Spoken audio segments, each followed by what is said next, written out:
We all understand that people have the ability to manipulate numbers to meet whatever goal they have. However, if everyone's using the same protocol and taking their measurements in the same manner, then we may not be subject to that same figuring that Mark Twain was talking about. So with that in mind, like I said earlier, we put together some standards based upon Mr. James's 30-plus years of experience in the area and citing guidelines he created with George Camperman. Mr. James has personally reviewed the language that we put together to ensure that the ordinance language has a clear, measurable sound standard that protects the public health of Riga Township residents from the effects of wind turbine noise. And more importantly, Mr. James has helped us lay out a very precise protocol for measuring sound so we can avoid being figured by some crafty expert. If you will look at the very top front page there, the second page, and it talks about an audible sound limit. Now this section is really the first layer of protection from intrusive wind turbine noise. It breaks the limit into two categories, as you saw Mr. James do and Mr. Goldberg, into a day and night category, because as we've learned, background sound is generally lower when everyone is trying to sleep. We begin by measuring the background sound in accordance with the protocol prepared by Mr. James. And if you flip back, that begins at the Appendix A. I'm not going to go into great detail with you on that issue. It's extraordinarily complicated as far as it's a technical matter that the experts in sound will be able to deal with very easily, but it's pretty complicated as to how we go about doing that. Now, with that in mind, once we've done the testing, I believe everyone is in agreement, Mr. Goldberg and Mr. James, that about a difference of 5 dBA is pretty readily detectable by people. 3 dBA you're not going to quite notice, but around 5 to 6 dBA is definitely readily detectable by the average citizen. So what we have done is we have limited the wind turbine generated noise to 5 decibels dBA over the background sound measured at the property line for just 8 hours each night while people are trying to sleep. So that means that 16 hours a day, the turbines will be able to operate at a higher level than what they do at night. Now, as Mr. James has noted, quiet rural areas like Riga Township often have a background sound level of 25 to 30 decibels.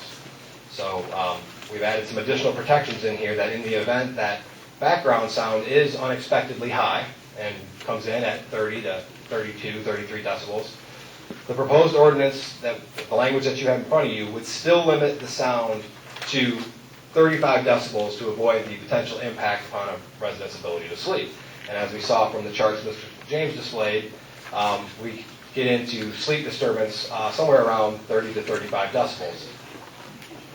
Now, the impact of sleep interruption is a topic that I consider myself somewhat of an expert in. I have 18-month-old twins, and I have not slept through the night in 18 months. I might have gotten 10 total days of uninterrupted sleep in that time.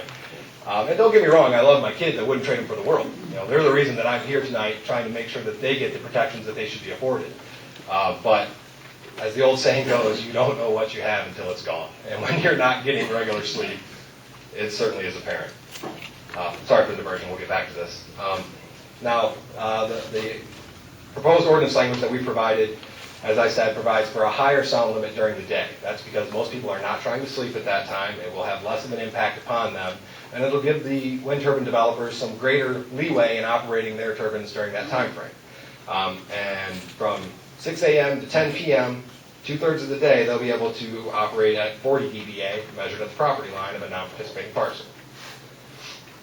Now, we've also put in the ordinance some language to deal with nonconformity.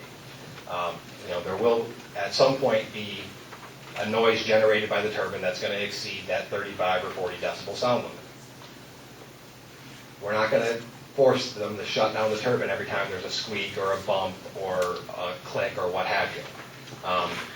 Instead, we're going to require that, under our proposed language, that the turbine has to exceed the volume limits for at least 90 consecutive minutes. And if it does that, then it would be deemed unsafe and out of compliance and would need to be shut down until such time as it can be brought back into compliance with the terms of the ordinance. So, moving on, the next section of the proposed language that we provided to you is the low-frequency sound limit. There was a couple examples given this evening. The most common example that I think we can all relate to with low-frequency sound is the classic teenager driving down the road. We've all heard a teenager coming down the road well before we see their vehicle. You feel the bass from their music. You don't hear the lyrics, but you feel it. That's a classic example of low frequency sound and how it travels farther and dissipates over a greater distance than higher frequency noises. We've been told by certain people tonight that there's no danger whatsoever to this invisible, untouchable, unsmellable, low frequency sound. And that's kind of a hard thing for people to understand, that there is some things out there that can harm us without actually physically touching us. But we're all very familiar with the dangers of carbon monoxide, and that's something that we can't see, taste, touch, smell, but it's deadly. Same thing for radon gas. That's something I have some personal experience with. When we bought our home recently, we had to have it tested for radon, and the bank required that we actually install a radon mitigation system. And that's a scenario where the science is definitely a little fuzzy on radon. But the banks have taken the position that you need to err on the side of caution. And I would take the position here that you need to do the same when you're dealing with low frequency noise. There's no reason to jump willy-nilly into something when we can err on the side of caution. It brings to mind, to me, and you guys can judge for yourself, the analogy of the cigarette companies. We were told for decades that cigarettes don't cause cancer, and we all know the end result of that.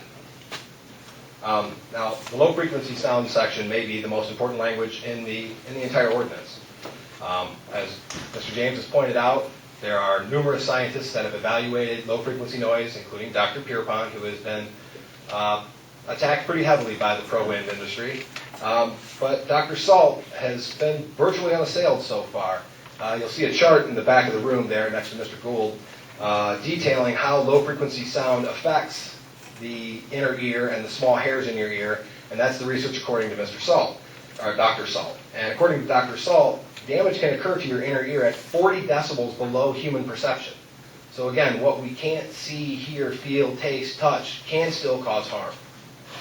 Now, based upon Mr. James' knowledge and experience in this industry, we've generated the low frequency sound limit for this ordinance. And basically what it does is it compares the background sound versus the sound generated by the turbine, and it limits it to no more than 20 decibels of additional low frequency sound from the turbine that already exists. Again, this 20 decibel sound is not just pulled from the air. You saw the chart referenced by Mr. James earlier. That was chosen by the World Health Organization because when you have greater than a 20 decibel dBc rating difference, that you're going to have problems with low frequency. Now, just like the audible noise portion of our ordinance, our proposed ordinance, we have incorporated multiple layers of safety nets for low frequency effects upon Riga Township residents. In the event that Riga has a higher than expected low frequency background noise, the wind turbines are limited to producing a maximum of 50 dBc at the closest property line of a non-participating resident. Finally, we've got yet another safety net in there for the residents, just a general overall sound limit.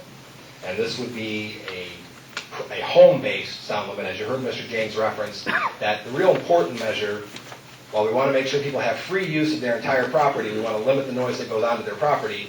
To really make sure we have no health effects, we need to be measuring close to the home. And this general sound limit would be the position of the last defense, and it would require a 35 decibel sound limit within 100 feet of an occupied structure on a non-participating parcel, regardless of the background sound. Now, this is a clear, defined limit that protects the public health and provides Riga with the ability to sleep with their windows open, just as you've done for generations. Now, the next part that we need to talk about, and I'm not going to go into great detail as to what's in the document that's been provided to you, is the protocol. As we've seen tonight, the saying goes, garbage in, garbage out. And if you don't have a good protocol, then you're not going to get good results. And if you don't have people using the same protocol, you're going to get very, very different results. And so it's crucially important that we use identified standards to make sure that any person who's measuring sound on wind turbines that are built in our area is using the same process, so that we're not playing games and we're not getting figured. Mr. James has identified standards from ANSI, the American National Standards Institute. We have incorporated those into our revised ordinance. And those are the standards that we believe